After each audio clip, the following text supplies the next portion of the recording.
Samantala, inaresto ang dating asawa ng aktres na si Aiko Melendez na si Martin Gicane matapos umanong tutukan ng baril ang isang pulis.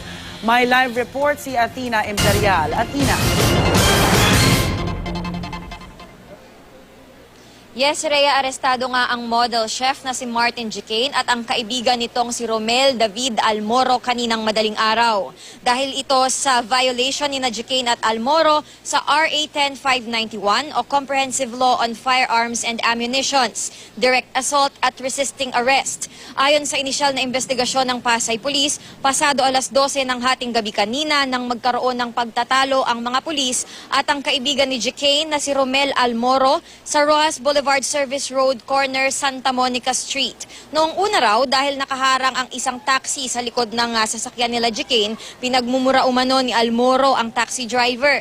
Nang makaabante na ang taxi, kasunod na nakaharang sa kanila ang kotse ng mga pulis. Sunod naman umanong pinagsabihan ng di kanais-nais ni Almoro ang mga pulis. Sinubukan daw pakalmahin ng mga pulis si Almoro pero bumaba raw si Gicane sa sasakyan, saka tinutukan ang isa sa mga pulis.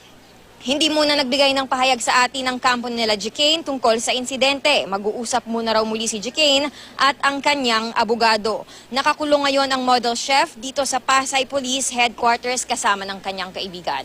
At yan muna ang pinakahuling balita mula rito sa Pasay. Rhea? Maraming salamat, Athena Imperial.